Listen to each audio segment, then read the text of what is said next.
Hi all, അസ്സാം വലൈക്കും വറഹ്മത്തുള്ളാഹി വബറകാതുഹു. Welcome back to our channel. ഓർമ്മയുണ്ടോ ഈ ഒരു ബാക്ക്ഗ്രൗണ്ടും, ഈ ഒരു വീടും,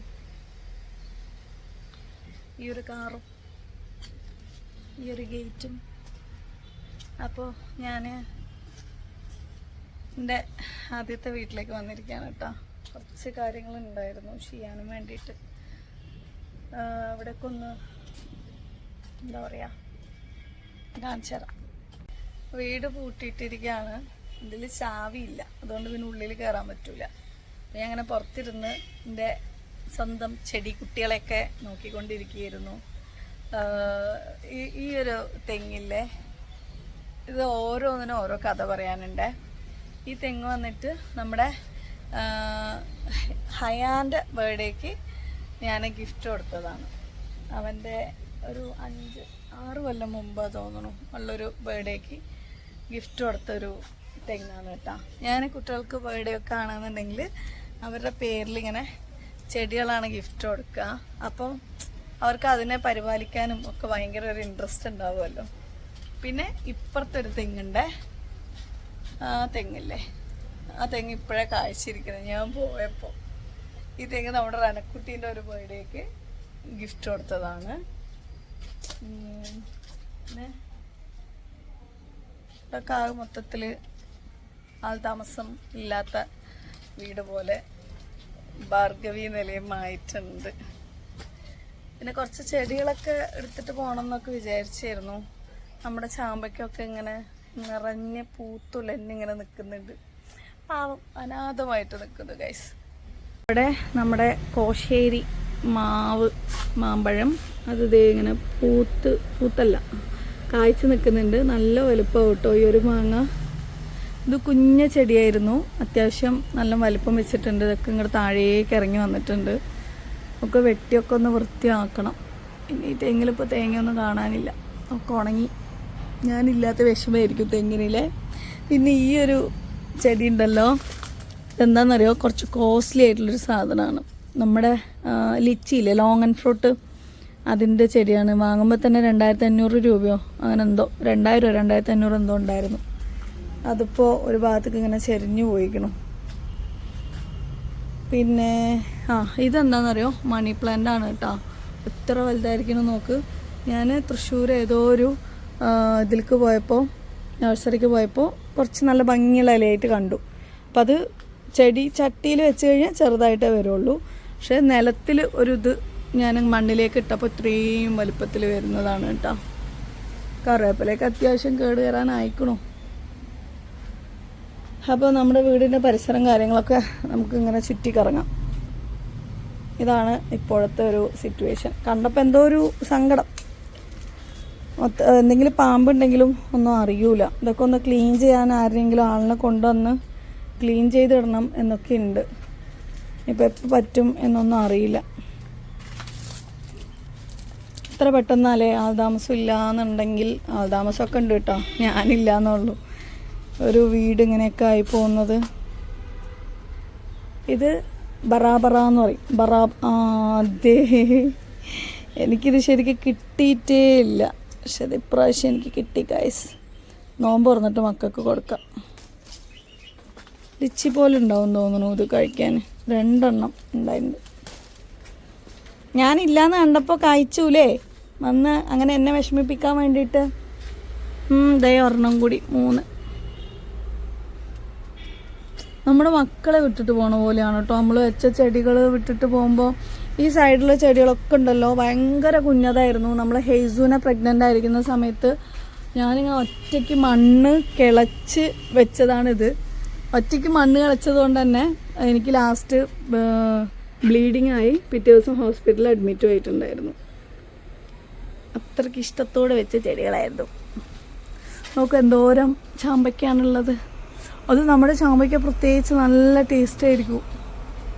പക്ഷെ അവിടുത്തെ ചാമ്പയ്ക്കോട് എനിക്കെന്തോ ഒരു ഇഷ്ടക്കേട്, ഞങ്ങൾ പറ്റുന്നില്ല. അവിടെ ചാമ്പയ്ക്ക ഉണ്ട് കേട്ടോ. പിന്നെ ഇത് നമ്മുടെ മൾബറിയൊക്കെ ലുലുവിലൊക്കെ എന്താ വില എന്നറിയോ. അപ്പോൾ ഞാൻ വിചാരിക്കും നമ്മുടെ അവിടെ ഉണ്ടാകുമ്പോൾ നമുക്കൊരു വിലയില്ല എന്ന്. അല്ലെങ്കിലും അടുത്തുണ്ടാകുമ്പോൾ ഒന്നിനൊരു വില ഉണ്ടാവില്ലല്ലോ അല്ലേ. വില ഉള്ളവർക്കേ വില തോന്നുള്ളൂ, നമ്മളെന്ത് പറഞ്ഞിട്ടും കാര്യമില്ല. ഷോ പിന്നെ ഇത് നമ്മുടെ എന്താ പറയുക, ബേറാപ്പിളാണ്. അത്യാവശ്യം നല്ല കായ്ച്ചിട്ടുണ്ട്. നോക്ക്, നല്ല ടേസ്റ്റാണ് കേട്ടോ ഈ സാധനം കഴിക്കാനും വേണ്ടിയിട്ട്. അടിപൊളി ടേസ്റ്റാണ്. നമ്മൾ ഷോപ്പിൽ നിന്ന് വാങ്ങണ കണക്കൊന്നും അല്ല, സൂപ്പർ സാധനമാണ്. ഇനി ഇത് നമ്മുടെ പട്ട.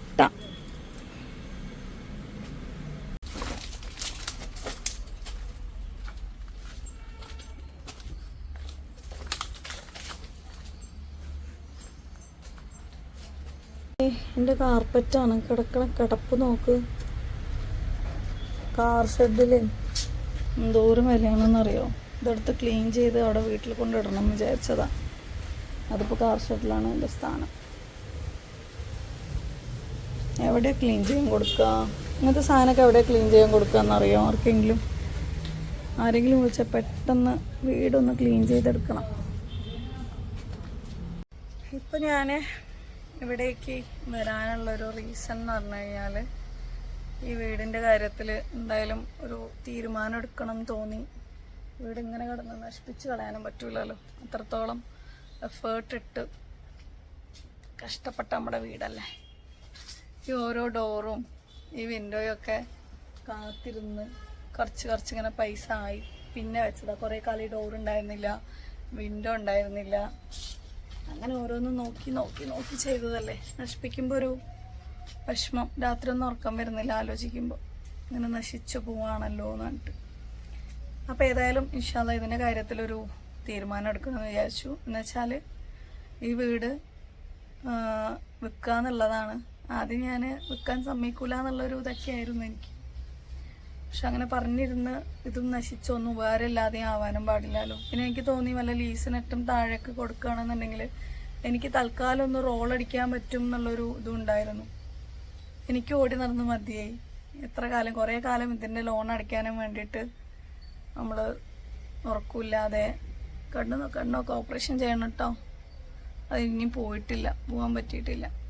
അപ്പം ഇങ്ങനെ ഉറക്കമില്ലാതെ ഓടി നടന്ന് ലോൺ അടിച്ചൊക്കെ ചെയ്ത് വീണ്ടും ഇപ്പോൾ പുതിയതായിട്ട് ബാധ്യത. അപ്പം പിന്നെ എനിക്ക് തോന്നി എന്തെങ്കിലും ഒരു തീരുമാനം ആക്കിയിട്ട് കിട്ടണമുണ്ട്. ബാക്കിയുള്ള ഇതൊക്കെ ഒന്ന് വീട്ടിൽ സ്വസ്ഥമായിട്ട് മക്കളൊത്ത് ഞങ്ങളും എൻ്റെ മക്കളും മാത്രമുള്ള ഒരു ലോകത്ത് അവരെ ഹാപ്പിയാക്കി ജീവിക്കാന്ന്. അപ്പം അതെന്തായാലും ഒരു ഡിസിഷൻ എടുക്കണം. അപ്പോൾ വീട് എന്തായാലും ക്ലീൻ ചെയ്യണം. ഉള്ളിൽ എന്തൊക്കെയോ കുറേ സാധനങ്ങളൊക്കെ ഉള്ളതാണ്.